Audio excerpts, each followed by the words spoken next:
Tiba-tiba aku teringat kejadian menyakitkan di waktu aku kecil dulu. Jangan, Pak, jangan pergi. Isakku kala itu. Mas, jangan, Mas. Ray masih terlalu kecil. Kasihan Ray, Mas. Mama ikut terisak. Allah, tahu apa kamu? Sudah, jangan larang aku pergi dari rumah ini. Aku sudah bosan tinggal di rumah ini. Balas papa tajam. Papa, Ray sayang papa. Jangan tinggalkan Ray, Pak. Aku masih memeluk kaki papa. Tiba-tiba, sebuah tendangan kaki mendarat di punggungku. Mas, apa-apaan kamu? Mama langsung mendekapku dalam pelukannya. Sudah sejauh itukah kamu, Mas? Betapa setan sudah membutakan mata hati kamu. Teriak mama lagi. Diam, nggak usah berceramah di depanku. Keputusanku sudah bulat. Nggak akan ada yang bisa ngelarang aku. Balas papa dengan suara kasar. Aku lalu menangis di pelukan mama. Aku tidak tahu harus berbuat apa. Sosok papa yang selama ini menjadi panutanku tiba-tiba berubah 180 derajat. Di mana papaku yang dulu? Apa salahku? Apa aku terlalu nakal sehingga papa pergi meninggalkan aku dan mama? Cuma itu yang ada di pikiran anak sekecil aku waktu itu. Ray janji, Pak, Ray gak akan nakal lagi. Ray akan... Sekali lagi, tidak hanya tendangan yang aku dapatkan, tetapi tamparan yang begitu keras dan sakit juga aku dapatkan. Mama, Ray tidak akan nakal lagi, Mama. Ucapku lagi. Iya sayang, anaknya Mama gak nakal kok. Mama sayang Ray. Balas Mama. Kata-kata Mama saat itu seperti wasir di tengah Sahara, seperti embun di pagi hari. Begitu damai dan begitu menyejukkan.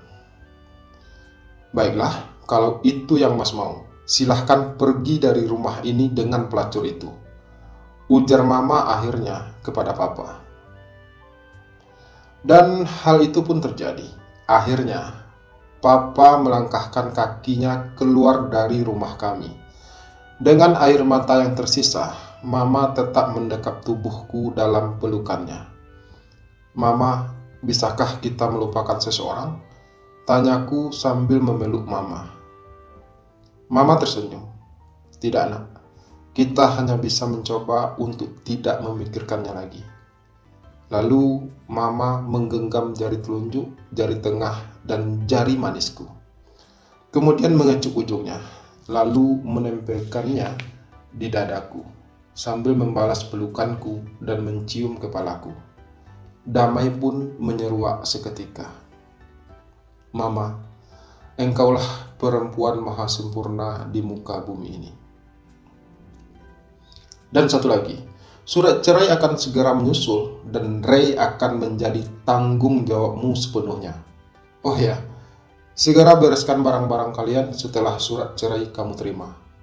Ucap Papa kemudian. Lalu Papa benar-benar pergi dan tak pernah kembali lagi.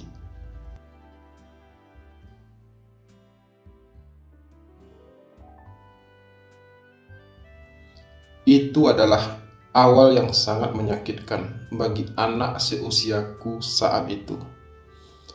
Bagaimana tidak? Di saat aku benar-benar butuh figur seorang ayah, di saat itu pula aku harus menerima kenyataan bahwa ayah yang aku cintai meninggalkanku demi perempuan lain. Apa yang aku mengerti saat itu? Aku hanya berpikir bahwa aku terlalu nakal sehingga Papa marah dan pergi meninggalkanku. Sejak kejadian itu, hidupku dan Mama mulai berubah. Tidak ada lagi kebahagiaan yang kurasakan bersama kedua orang tuaku. Puncaknya yaitu ketika Mama menerima surat cerai dan kami harus angkat kaki dari rumah itu. Akhirnya kami pindah ke sebuah rumah yang tentunya jauh berbeda dari rumah kami sebelumnya, dengan mengorbankan tabungan mama yang berhasil dikumpulkannya sejak masih bersama papa. Sebuah rumah yang lebih sederhana, lebih kecil, tapi lebih bahagia tentunya. Kenapa aku sebut lebih bahagia? Karena hanya ada aku, mama, dan Mbok Darmi yang benar-benar menyayangiku tanpa celah. Sejak saat itu, kasih sayang mereka adalah kisahku. Aku sudah mulai terbiasa tanpa kehadiran dongeng sebelum tidurku yang biasanya dilakukan oleh papa. Tidak ada lagi yang aku tunggu setiap sore untuk menciumku sepulang kerja. Dan yang paling penting, tidak ada lagi sosok laki-laki dewasa yang menjadi panutanku. Keterpurukan kami tidak berhenti sampai di situ. Setelah mengetahui bahwa kehidupan kami susah dan tidak seperti dulu lagi, satu persatu keluarga papa menjauh dari kami. Tidak hanya itu, keluarga mama pun mulai menarik diri, mulai jarang menanyakan kabar, hingga tidak pernah lagi mengunjungi kami dan tidak pernah sedetik pun perhatian kepada kami. Tapi sudahlah. Kami tahu selama ini mereka baik kepada kami hanya karena papa yang sering membantu keuangan mereka. Sekarang setelah papa tidak ada lagi, mereka pun menjauh karena tidak ada lagi yang mereka harapkan. Dan aku harus mulai terbiasa.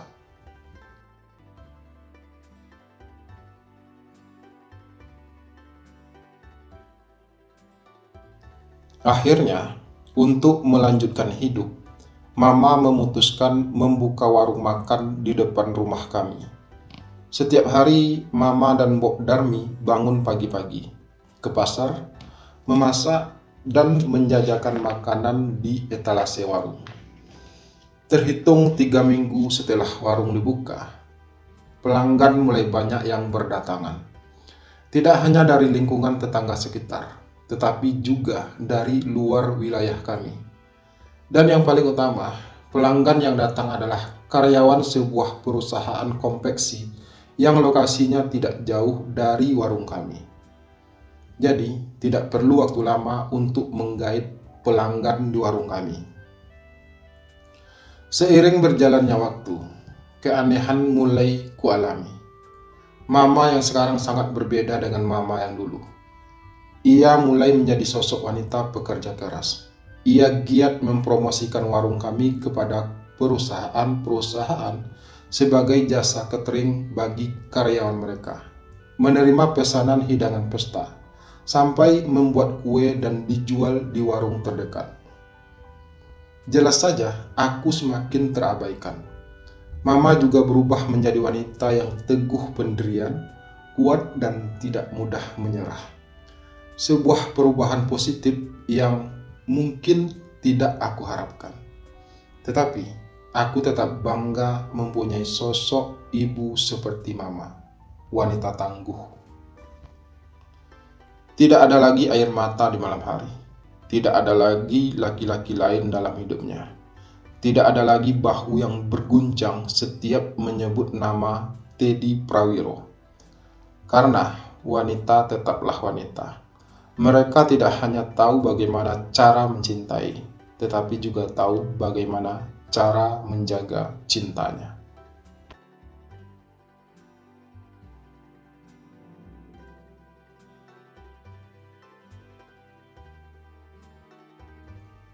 Ternyata, kerja keras mama tidak sia-sia. Sedikit demi sedikit, mama mulai menabung untuk membiayai sekolahku. Memasuki masa SD, aku mulai mempunyai banyak teman, sehingga kesepianku mulai sedikit berkurang. Dan pada suatu hari, ketika pulang sekolah, aku melihat seorang temanku dijemput oleh ayahnya. Ketika ayahnya turun dari mobil, dia langsung menyalami dan mencium tangan ayahnya. Lalu si ayah pun menggendong dan menciumnya sampai ia kegelian. Aku begitu terkesima melihat pemandangan itu. Entah kapan, aku dapat merasakan pelukan hangat seorang ayah kepada anaknya. Aku hanya bisa merejam dalam hati, bertanya tanpa bisa berharap jawab. Bagaimana bahagianya mempunyai keluarga yang utuh, yang mempunyai ayah dan ibu dalam satu keluarga. Aku hanya bisa meneteskan air mata setiap membayangi hal itu. Memang belum saatnya.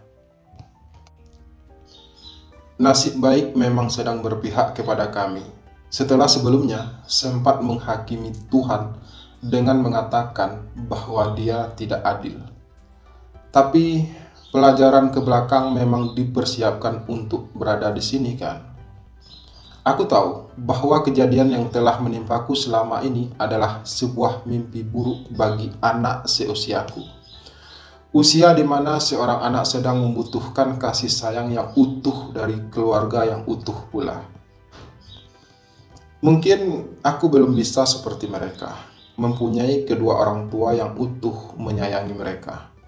Tapi aku punya orang-orang yang jauh lebih menyayangiku dari siapapun. Dia adalah Mama dan Mbok Darmi, pembantu yang sudah kuanggap seperti mama kedua, saking sayangnya ia padaku. Mbok Darmi adalah wanita tua yang telah melewati hidupnya lebih dari setengah abad. Wanita tua yang lebih memilih tidak digaji daripada harus meninggalkan kami semenjak peristiwa itu. Sungguh hidupku penuh warna. Aku benar-benar beruntung mempunyai orang-orang hebat seperti mereka. Karena mereka memang orang-orang hebat dalam hidupku.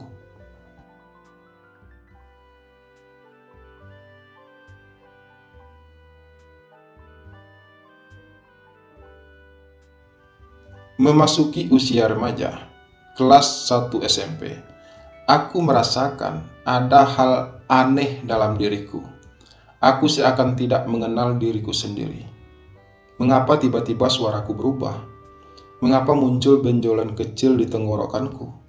Mengapa sekujur tubuhku ditumbuhi bulu-bulu? Mengapa burungku selalu tegang dan kasurku sering basah dan lengket di pagi hari? Apakah aku ngompol? Sebuah kebiasaan buruk yang sudah lama aku tinggalkan sejak aku memasuki SD. Aku bingung, aku tidak tahu harus bertanya pada siapa. Mengapa, dan mengapa? Itulah pertanyaan terbesar bagi anak seusiaku. Aku tidak tahu apakah hal itu aneh atau normal. Yang jelas, aku merasa kehilangan jati diri sebagai seorang Reno Rega Prawiro kecil yang selalu berteriak dengan suara lantang dan cempreng. Kenapa sekarang suaraku berubah jadi besar? Semua pertanyaan itu hanya bisa kusimpan dalam hati tanpa berani bertanya kepada siapapun, termasuk mama. Dan tanpa ayah, aku menjalani masa-masa transisi seperti itu. Entah di mana papa sekarang, masih hidup atau entahlah. Walaupun begitu, tetap ada satu hal yang bisa aku banggakan pada semua orang, yaitu prestasi akademikku yang lebih dari cukup. Aku selalu mendapat predikat berprestasi di setiap pelajaran. Mungkin aku punya kekurangan dalam hal keuangan, tetapi aku dianugerahi kelebihan dalam pelajaran. Sungguh Tuhan itu maha adil. Juara kelas adalah hal yang selalu aku dapatkan, sehingga ada hal dari diriku yang bisa aku banggakan pada mama dan pada semua orang tentunya. Aku tidak ingin mengecewakan mama. Aku sangat sayang pada mama. Suatu hari setelah makan malam, tiba-tiba mama berkata seperti ini padaku. Reno anakku, perjuangan kamu belum selesai sayang. Setelah ini adalah awal bagimu untuk memulai kehidupan yang baru. Kamu sudah dewasa dan saatnya belajar dari pengalamanmu sebelumnya. Pengalaman mama dan papa. Bukankah kamu sengaja mama persiapkan untuk berada di sini kan? Jaga kepercayaan mama ya sayang. Begitulah kata-kata mama setelah aku putuskan untuk kuliah di luar wilayah asalku setelah tamat SMU, dan kota pelajarlah pilihanku. Hingga akhirnya aku kuliah di Jogja dan berkenalan dengan Nita dan Maya. Lalu menjadi sahabat keduanya. Dari Nita lah aku belajar banyak. Dan kalau boleh jujur, Nita lah yang pertama kali mengajakku dugem dan mencekoki Jack ke mulutku. Hingga akhirnya aku jackpot, lalu tepar. Dan Nita jugalah yang pertama kali mengenalkan aku dengan yang namanya Tante Girang. Karena pada waktu itu aku benar-benar butuh uang karena uangku habis buat poya-poya. Lo jangan sembarangan kalau nerima tawaran dari Misty. Hanya tamu yang sudah lo kenal atau orang yang sudah tidak asing bagi lo. Lo kudu hati-hati, jangan sampai lo dijebak. Dan ingat, lo mesti punya keahlian untuk merayu mereka. Bahkan hanya dengan cara lo menatap mereka, mereka bisa suka sama lo. Hanya dengan satu tatapan, mereka pasti bisa suka sama lu. Lu ganteng, dan buat mereka suka sama lu. Lu ganteng, dan itu modal lu. Itulah kata yang diulang-ulang oleh Nita saat aku mengikuti sarannya untuk menjadi seorang gigolo. Lu yang harus membuat mereka mencari lu, memikat mereka, dan membuatnya jatuh dalam pelukan lu. Dan lo harus terlihat mahal dan susah untuk didapatkan. Karena pada dasarnya, setiap manusia memerlukan challenge untuk mendapatkan sesuatu. Dan lo punya itu. Dan satu hal lagi, jangan sampai mereka tahu kalau lo ternyata sudah punya pacar. Mereka tidak mau memakan apel yang telah digigit walaupun oleh seekor serangga. Lanjut Nita lagi panjang lebar. Dan mulai hari itu, aku semakin sering fitness, jogging, dan perawatan diri di klinik. Goalnya cuma satu, agar terlihat mahal dan menjual. Semakin menjual, aku semakin susah untuk didapatkan. Dan tentu saja, semakin mahal harga yang bisa kutawarkan pada mereka. Dan pengkhianatanku pun resmi dimulai. Sebenarnya menjadi gigolo bukanlah jalan yang pernah aku cita-citakan. Setidaknya aku tidak pernah mencantumkan ingin menjadi gigolo di kolom diariku dulu. Dan kalaupun itu yang terjadi, kini aku lebih menganggapnya sebuah pengkhianatan atas kepercayaan yang telah Mama berikan kepadaku yang justru aku salah gunakan. Setelah sejauh ini, aku tidak merasa menyesal sedikit pun. Karena menyesal juga buat apa? Aku yang mau. Aku yang memilih untuk berkhianat pada Mama. Tetapi, walaupun aku akrab dengan dunia malam, soal akademik aku tetap juaranya.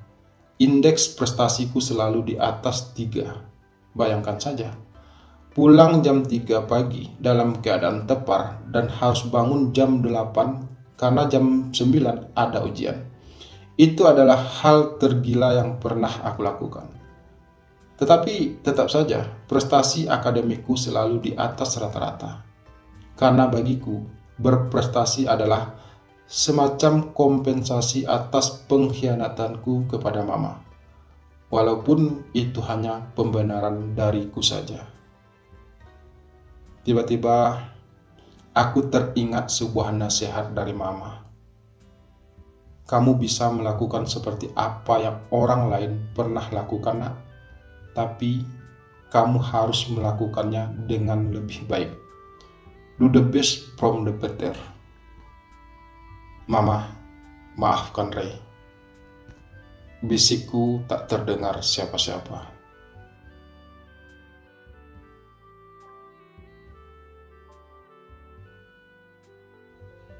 Ternyata foto itu masih kudekap di dada sewaktu aku tidur.